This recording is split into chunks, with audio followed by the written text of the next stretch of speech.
She booked a private dinner at an exclusive restaurant, invited the entire family, and made sure there was no seat for me. Then she looked straight at me and said, "Maybe a cheap bar fits you better." She thought she embarrassed me. She didn't know I owned the place. If you love stories about toxic in-laws, public humiliation, and quiet revenge, hit subscribe right now. Because what happened that night still gives people chills. I always knew my mother-in-law hated me. Some people hide their hatred behind politeness. Little comments, fake smiles, compliments that sting. She was a master at it. Her name was Evelyn Carter, the queen of appearances in our city. Always dressed like she just walked out of a fashion magazine. She ran charity events, hosted tea parties, and told everyone she believed in family values. But from the first day I met her, she made it clear I wasn't part of that family. Not really. Her son Daniel, my husband, came from generational wealth, old money, country clubs, Ivy League education. His parents owned shares in hotels, real estate, and restaurants across the state. I didn't. I grew up in a tiny apartment above my father's grocery store. I studied on the counter while customers bought bread and milk. I worked nights, weekends, holidays. I earned scholarships. I built everything with my own hands. And maybe that was Evelyn's problem. She couldn't control me. At family dinners, she would say things like, "So sweet that you still shop sales," or "Your accent is charming," or "Daniel has always liked helping people." Helping people, like I was a charity case. Daniel would squeeze my hand under the table and whisper, "Ignore her, she'll warm up." She never did. Instead, the insults got smarter, sharper. On our first anniversary, she gifted me a cookbook titled Cooking on a Budget. On my birthday, she gave me a cheap scarf and told everyone it was practical for girls who didn't grow up with much. And every time I stayed quiet. Because I loved Daniel. And because I had my own plans. You see, while Evelyn was busy judging me, I was busy working. Building, investing, learning. I didn't talk about it. I didn't show off. I didn't need approval. 3 years into our marriage, Daniel and I moved into a modest house. Not a mansion, not a penthouse, just a peaceful home with a garden and sunlight. Evelyn hated that too. She wanted us in her neighborhood, in her control. Then one afternoon, Daniel came home excited. "Mom is hosting a family dinner this Friday," he said. "At Le Blanc Royal. Private room. Everyone will be there. She says it's to celebrate your promotion." I froze. Evelyn celebrating me? That was new. But Daniel looked so hopeful, so proud. So I smiled and said yes. All week she texted in the family group chat about the dinner, dress code, guest list, menu previews, wine pairings. She made it sound like the event of the year, and she never once spoke directly to me. Friday night came. I wore a simple black dress. Elegant, quiet, not flashy. Exactly the kind of outfit that makes insecure people uncomfortable because they can't find a flaw. Daniel and I arrived at the restaurant 10 minutes early. The hostess smiled. "Reservation name?" "Yerder," Daniel said. She checked the screen. Smiled again. "Yes, private dining room, this way." We walked past marble floors, crystal chandeliers, soft piano music. The kind of place where every plate looks like art and every whisper feels expensive. When we entered the private room, the whole family was already there. Evelyn, her husband Richard, Daniel's sister Laura, cousins, friends, even people I barely knew. Everyone looked up. Some smiled politely. Some didn't smile at all. And then I noticed something strange. There were 8 seats at the table. 8. But 9 people in the room. I looked around. No chair for me. For a second I thought it was a mistake. Maybe another table was coming. Maybe a server forgot. Then Evelyn looked at me, slowly, up and down, and smirked. "Oh dear," she said loudly. "I guess they didn't have space for everyone." No one spoke. Daniel frowned. "Mom, what do you mean you made the reservation?" She sipped her wine calmly. "Yes, for family." Silence fell like ice. Daniel went pale. "She has family." Evelyn tilted her head. "Darling, she married into money she doesn't understand. That doesn't make her one of us." My chest tightened. My hands went cold. Every memory of her insults hit me at once. Then she leaned closer, voice dripping with fake pity. "Maybe a cheap bar fits you better." Laura laughed. Someone coughed to hide a smile. Daniel stood up, furious. "Mom, this is disgusting." I touched his arm. "Sit down," I whispered, because suddenly I wasn't hurt. I was calm. Very calm. Evelyn thought she was humiliating me in public. She didn't know the truth. I walked to the hostess stand and quietly said, "Can you call the owner, please?" The hostess looked surprised. "Is there a problem, ma'am?" I smiled. "No problem, ma'am." I smiled. "No problem. Just tell him Amelia is here." Inside the room, Evelyn rolled her eyes dramatically. "Oh, please, she wants to complain to management now." Richard chuckled. "Let her. Maybe they'll give her a coupon." Everyone laughed. I didn't. 2 minutes later, the doors opened, and the restaurant manager walked in, nervous, followed by a tall man in a dark suit. The room went silent. Because everyone knew him. He owned half the city's high-end restaurants, including this one. He walked straight to me, smiled warmly, and said, "Welcome back, Miss Carter. Why didn't you tell me you were coming tonight?" Evelyn's glass froze halfway to her lips. Daniel stared at me like he'd never seen me before, and I finally turned to my mother-in-law, smiled politely, and said, "Because I wanted to see if you'd treat me like family or like a stranger." The owner looked confused. "Is there an issue?" I took a breath. "Yes," I said softly. "There's no seat for me at my own restaurant." And that's when Evelyn realized the dinner she planned to humiliate me was happening in a place I secretly bought 6 months earlier. Her face turned white. But I wasn't done yet. Because real revenge doesn't scream. Real revenge is patient. And that night was only the beginning. The room went so quiet you could hear the ice melting in Evelyn's glass. For the first time since I met her, she didn't have a clever insult ready. Her eyes darted between me and the owner, like she was trying to solve a math problem she couldn't understand. The owner smiled politely. "Ms. Carter, do you want us to add another seat?" I shook my head slowly. "No. I want to understand why my mother-in-law booked a private dinner in my restaurant and didn't reserve a chair for me." You could feel the shock ripple across the table. Laura's mouth fell open. Richard's face turned red. Daniel looked like someone had pulled the ground out from under him. Evelyn forced a laugh. "This is ridiculous. You don't own this place." The owner looked at her calmly.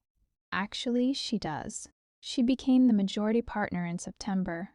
I watched Evelyn's expression crack like thin glass, because everything she believed about me depended on one lie, that I was small, poor, desperate, beneath her. And suddenly that lie was gone. Daniel turned to me slowly. "You bought the restaurant?" I nodded. "Part of it, quietly, with investors.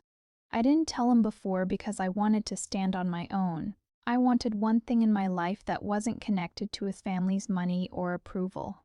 Evelyn stood up so fast her chair scraped loudly. "This is some trick." The owner said gently, "Mrs. Carter, your daughter-in-law has been attending board meetings for months." I could see the memory hitting Daniel. All those nights I said I had work dinners. All those early mornings. All those quiet phone calls. He wasn't angry. He was proud. And Evelyn, she was furious. She looked around the table, desperate to regain control. Well, even if that's true, she's still rude. She came late. She didn't dress appropriately. Mom, Daniel said, voice shaking, you humiliated my wife.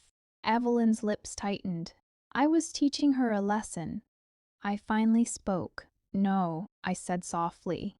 You were trying to remind me I'm not one of you. Silence again. I looked at the manager. Please add a seat. He nodded quickly and brought a chair, right between Evelyn and Daniel. I sat down slowly, folded my napkin, and smiled politely at everyone like nothing happened. That's when Evelyn realized something worse than embarrassment. She realized she couldn't control the situation anymore. Dinner was served. Course after course. Truffle pasta, Wagyu steak, wine older than me, and nobody taught, because every single person in that room knew they had watched Evelyn try to destroy me in my own business. Halfway through the meal, Evelyn tried again. She leaned toward me and whispered, "So how much did you pay for this little fantasy? Daniel's money, I assume." I looked at her calmly. "No, mine." She laughed. "Impossible." I put my fork down gently. "You know what's funny?" I said. "You never asked what I do for work. Not once in 3 years." She froze. Because it was true. She never cared who I was, only where I came from. "I invest," I continued. "Restaurants, real estate, small businesses, quietly." Richard's eyes widened. Laura whispered, "Wait, like the cafe chain downtown?" I nodded. Daniel whispered, "You built all that? Alone?" I smiled at him. I wasn't alone. I had people who believed in me. I didn't say the rest. I didn't say how many times I cried from exhaustion, how many times investors laughed at me, how many nights I ate instant noodles while negotiating contracts. Evelyn didn't know any of that, because she never cared to know me. Dessert arrived, chocolate souffle. Evelyn barely touched hers. Then she said loudly, trying to recover her pride, "Well, owning a restaurant doesn't make someone classy." I looked at her gently. "No," I said. "Kindness does." That line hit harder than shouting ever could, because everyone knew she had been cruel. Daniel stood up. "Mom, you owe her an apology." Evelyn looked shocked. "Excuse me, you humiliated my wife in public. You lied. You mocked her. You treated her like dirt." Evelyn's voice went cold. "I did what any mother would do to protect her son." Daniel said quietly, "From what?" She didn't answer. Because she didn't have one. Dinner ended in silence. People left quickly. No one wanted to be caught in the storm. When Evelyn stood up to leave, she tried to walk past me like nothing happened. I stopped her. "Mrs. Carter," I said politely. She turned slowly. I smiled the same polite smile she always used on me. "I hope you enjoyed dinner." She glared. "This isn't over." I nodded. "You're right, it isn't. Because humiliation wasn't revenge. Truth was. And I still had truths she didn't know." That night, Daniel and I drove home quietly. After 10 minutes, he said, "Why didn't you tell me?" I looked out the window because I wanted something that was mine, something your mother couldn't take away. He held my hand. "You never needed to prove anything to me." I squeezed his fingers. "I know, but I needed to prove it to myself." We pulled into our driveway, and I thought the night was over. I was wrong, because when we opened the door, there was an envelope on the floor. No stamp, no address. Inside was a single note in elegant handwriting. "If you think tonight embarrassed me, wait until you see what I do next." Signed, Evelyn. I stared at the paper, feeling something cold in my chest. Because I knew that look in her eyes. She wasn't done, and neither was I. Because some people only understand one language. Consequences. Daniel read the note twice, then a third time. His jaw tightened. She's unbelievable. I folded the paper carefully and placed it on the kitchen counter like it was something fragile, not because I was scared, but because I was thinking. Evelyn didn't make empty threats. She made strategic ones. Daniel ran a hand through his hair. I'll call her. No. My voice was calm. Steady. He looked at me. She just threatened you. She's trying to provoke a reaction, I said. If you call her, she wins. Daniel exhaled slowly. So what do we do? I looked at him. We wait. Because here's the thing about people like Evelyn. They can't stand silence. They need attention like oxygen. They need an audience. And I had just taken the spotlight away from her. The next morning, the first move came. I woke up to 23 missed calls, not from Evelyn, from investors, from partners, from 2 restaurant managers. My stomach tightened, but not from fear, from confirmation. I knew this was coming. Daniel sat up in bed. What happened? I opened my email. A formal notice. Someone had anonymously filed a complaint with the city's hospitality board accusing my restaurant of health violations, financial misreporting, and unsafe working conditions, all false. Every single word. Daniel swore under his breath. She did this. Of course she did, I replied quietly. Evelyn had connections, charity boards, political donors, social elites, and now she was trying to hit me where it hurt, my reputation. Because she couldn't stand that I built something bigger than her expectations. Daniel grabbed his phone again. I'm calling her. I gently took it from his hand. No. He stared at me frustrated. Why are you protecting her? I'm not, I said. I'm protecting us. If he confronted her now, she'd twist it, cry, play victim, tell the family I was manipulating him, divide us. That's what she wanted. Instead, I made 3 calls. First to my lawyer. Second to the health inspector directly.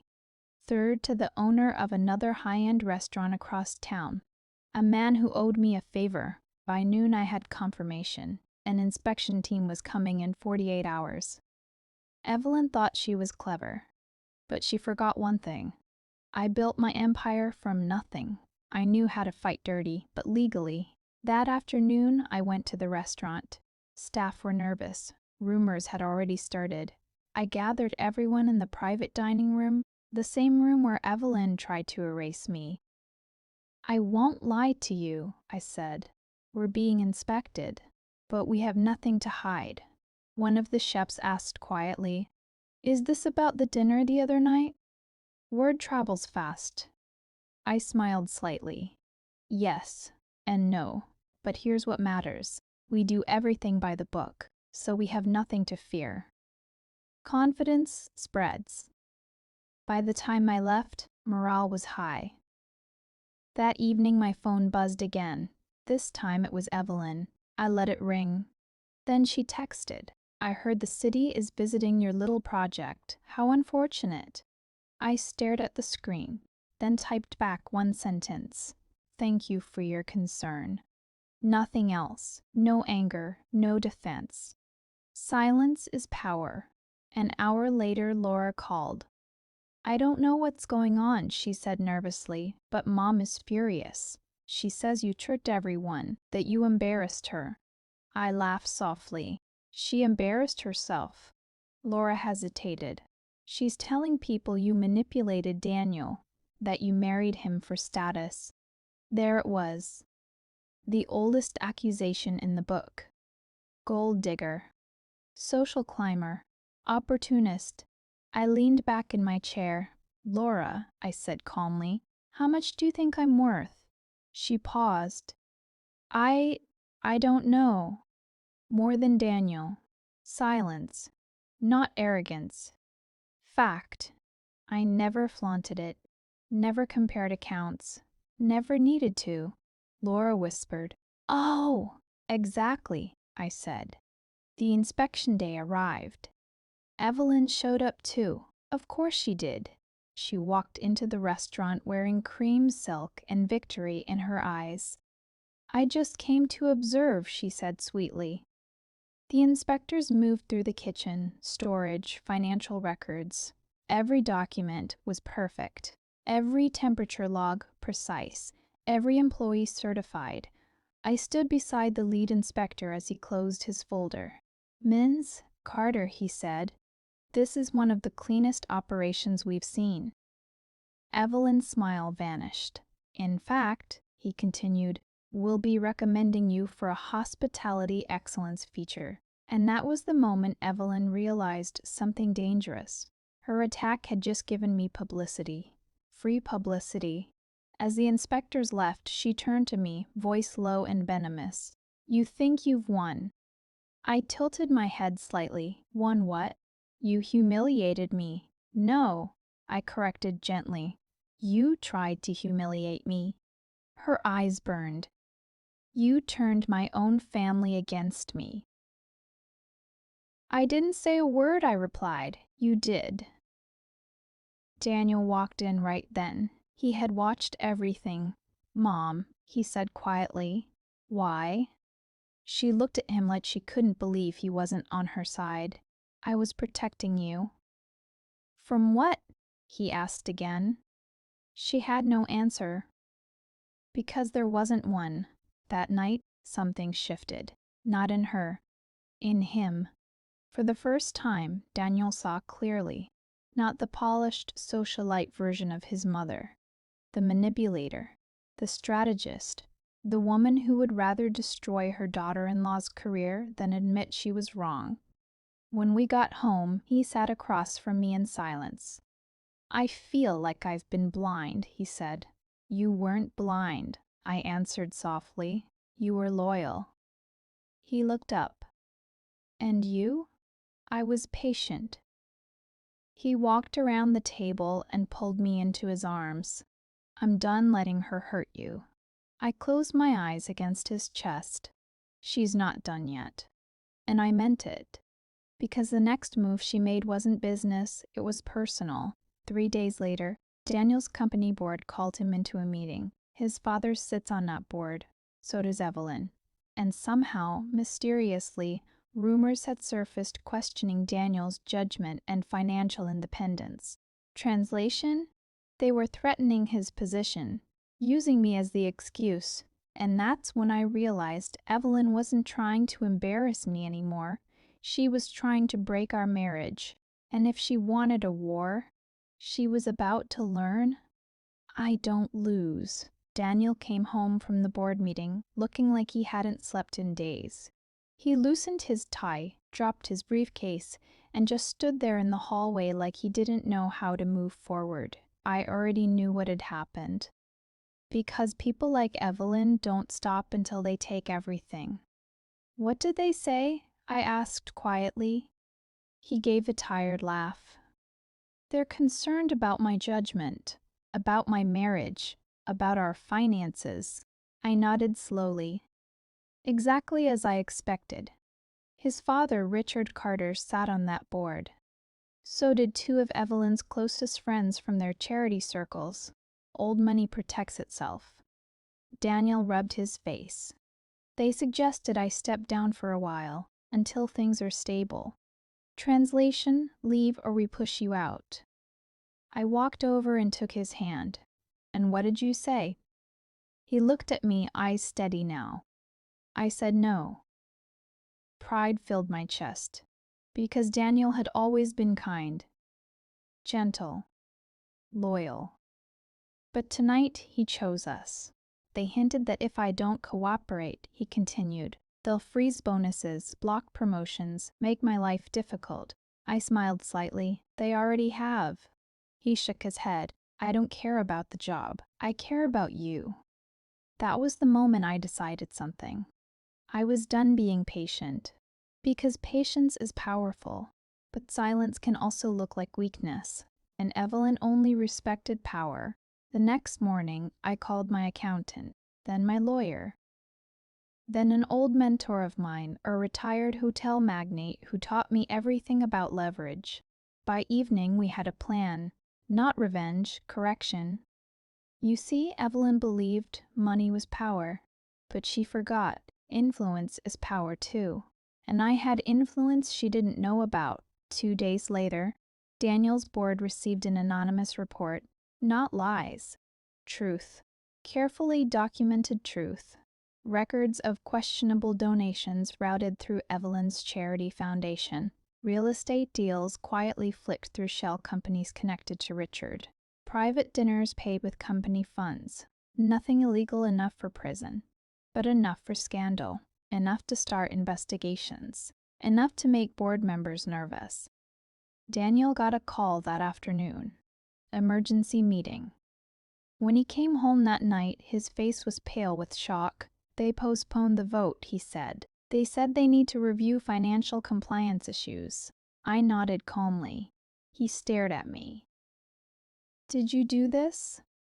I met his eyes. I protected us. He sat down slowly. How did you even know about those deals? I smiled faintly. When people underestimate you, they talk freely around you. Years of charity events, cocktail parties, smiles and small talk. People love bragging in front of someone they think is harmless. Evelyn had given me information without realizing, and now it was protecting my marriage. The next day, Evelyn called. Her voice wasn't sweet anymore. It was ice. What did you do? I leaned back in my chair. Nothing you didn't do first. She hissed. You're trying to destroy this family. No, I said calmly. I'm defending myself from someone who already tried. Silence. Then she said something low and ugly. You'll never belong here. And for the first time, I laughed. Evelyn, I said gently, I don't want to belong to people who treat kindness like weakness. She hung up. That night, Laura showed up at our house unannounced. She looked scared. Mom is spiraling, she whispered. Dad, too. They think someone is leaking things. Daniel crossed his arms. Maybe they shouldn't have done shady deals.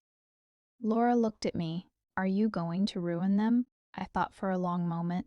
Because revenge feels good for a second, but consequences last forever. I don't want to ruin anyone, I said. I want them to stop hurting us. Laura nodded slowly. Then she asked quietly, why didn't you ever tell us who you really were? I smiled sadly. Because people should treat you well before they know your bank account. She had no answer. A week later, the board investigation widened. Richard stepped down temporarily. Evelyn stopped going to charity events. And suddenly, the woman who loved public humiliation couldn't face public attention. Daniel's position became secure. The whispers stopped. But Evelyn wasn't done. She never was. Because some people would rather burn the house down than admit they were wrong. One Sunday morning, Daniel's phone rang. Hospital. Richard had collapsed. We rushed there. Evelyn was sitting in the hallway, pale, shaken, silent. For the first time since I met her, she looked small. Daniel hugged her immediately. Mom, what happened? She whispered. Stress. She didn't look at me. Not once. Doctors said Richard would recover, but he needed rest. No stress. No scandals. For a moment, I felt something unexpected. Pity. Because underneath all her pride and cruelty, Evelyn was scared of losing control. And people who fear losing control often destroy everything around them. As we left the hospital, she finally spoke to me. Quietly. Was it worth it? I stopped walking. Was what worth it? I asked. She looked straight into my eyes, showing me I was wrong. I thought about the dinner, the insults, the threats, the lies, the investigations. Then I answered honestly, I never wanted to prove you wrong. I wanted you to treat me right. Her lips trembled slightly, but she said nothing, because admitting guilt was harder than cruelty. Weeks passed. Things calmed down. Daniel's job stabilized. The restaurant thrived. Reviews poured in. Investors called. Life felt peaceful. Until one night, while closing the restaurant, the manager ran to me, pale. Someone vandalized the private dining room. My heart dropped. I walked in. Chairs overturned. Wine spilled. Glass shattered. And on the wall, written in red paint, "You don't belong." Evelyn's handwriting. I knew it instantly. And that was the moment I realized this wasn't just hate anymore. This was obsession. And if she wanted a war, the next move would be the last. The police were still taking pictures when Daniel arrived. He froze in the doorway of the private dining room. The same room where his mother tried to humiliate me. The same room now covered in broken glass and red paint, screaming, "You don't belong." For a long moment, he didn't speak. Then he whispered, "She did this." I didn't answer. I didn't need to. The handwriting was unmistakable. Elegant, precise, just like every charity invitation Evelyn ever sent. The officer turned to me. "Do you want to file charges, ma'am?"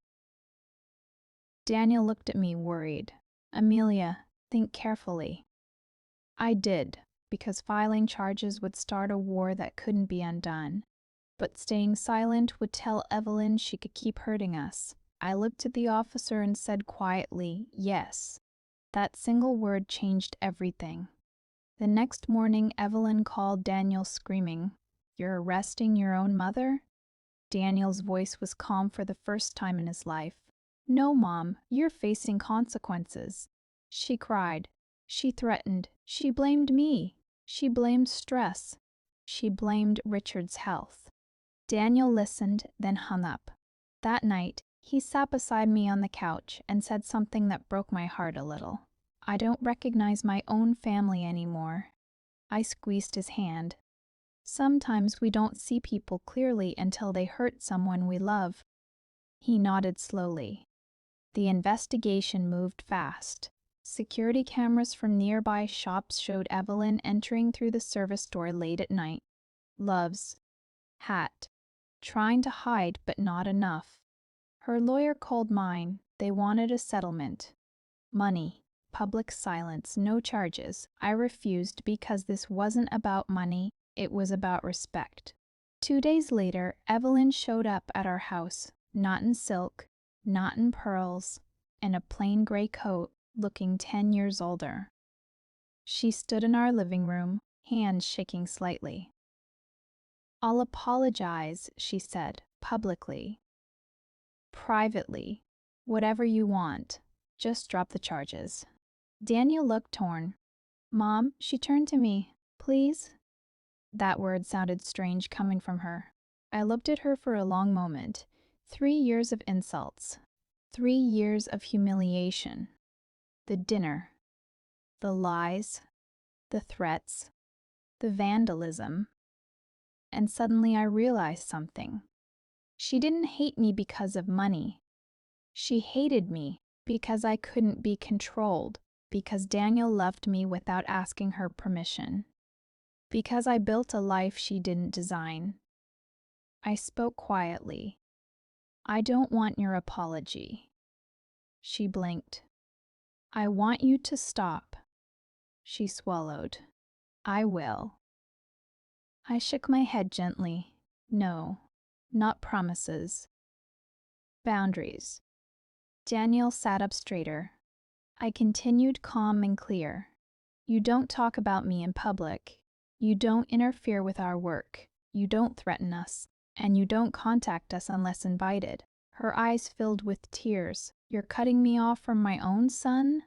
Daniel answered before I could. "No, Mom. You did that yourself." Silence filled the room. Then she whispered, "What if I refuse?" I met her eyes.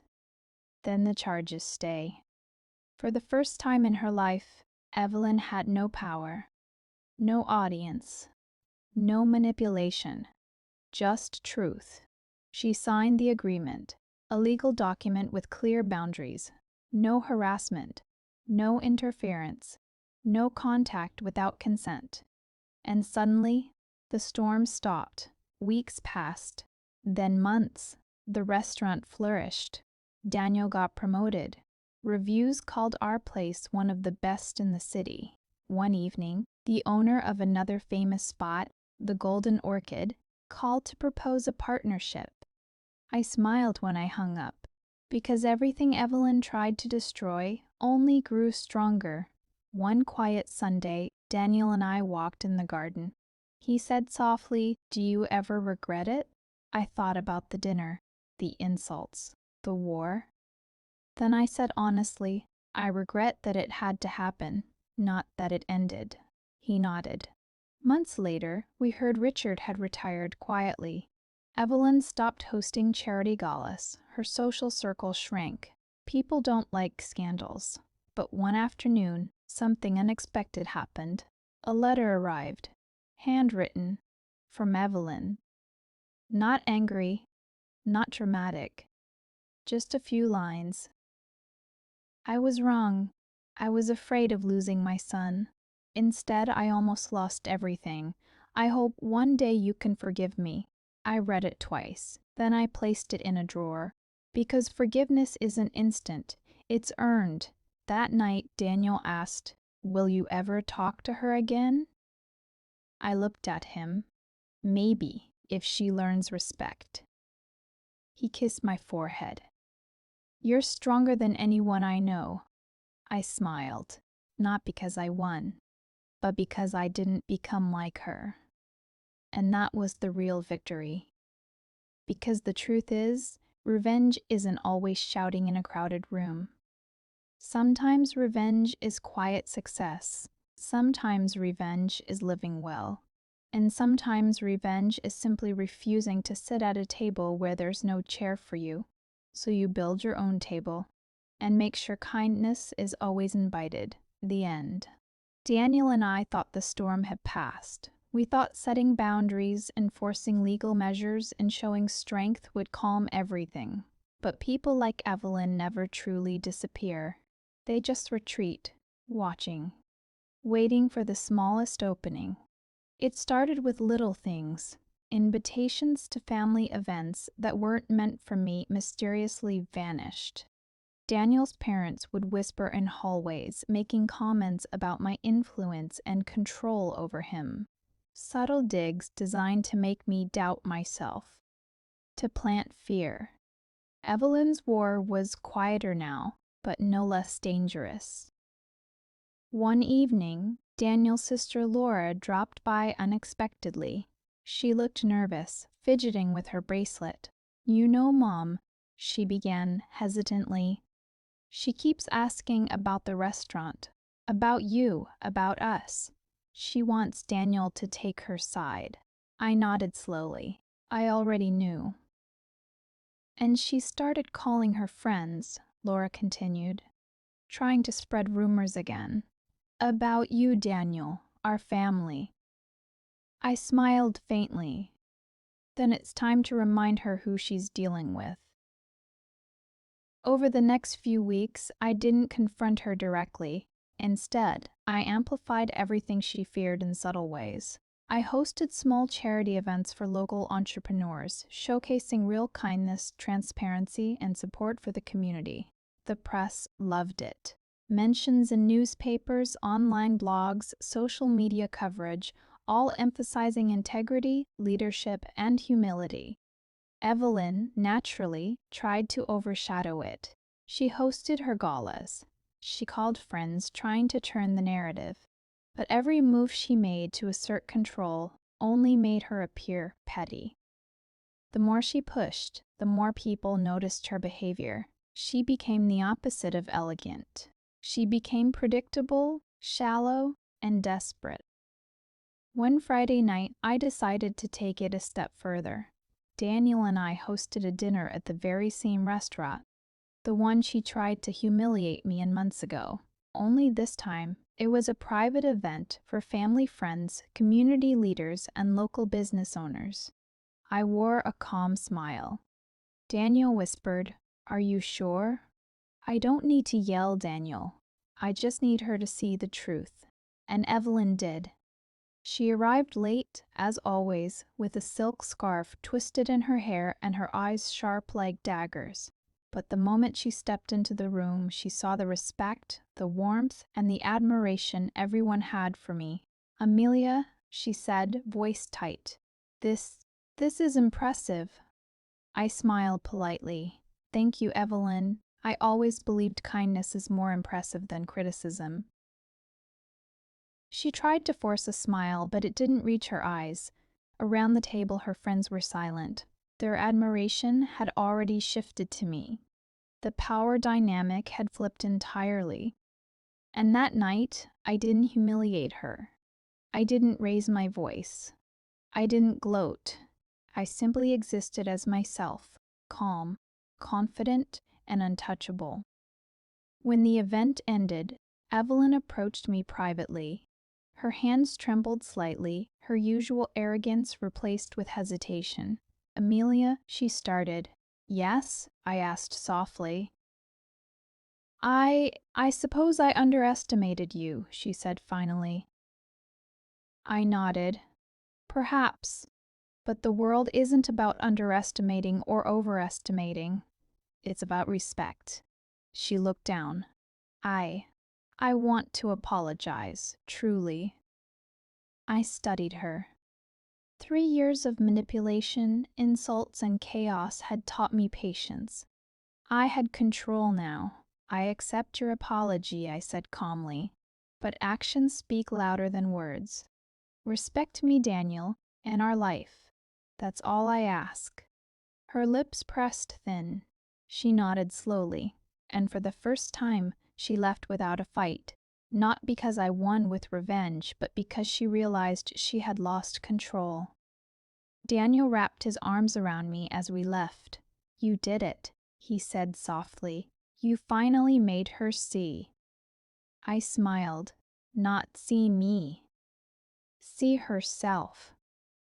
Because sometimes the strongest revenge isn't humiliation. It's showing someone they can no longer hurt you, no matter how hard they try. Weeks later, life returned to normal. The restaurant thrived. Daniel's career flourished. And Evelyn, she remained distant, cautious and silent, the ultimate respect she had never shown before. And that's when I realized revenge isn't always dramatic, loud, or public. Sometimes it's subtle, quiet, strategic. And in the end, it's unstoppable. Months passed in quiet success. Daniel and I focused on the restaurant, our lives, and our future. Business thrived. Friends celebrated our achievements, and Evelyn remained an absent shadow, watching from afar.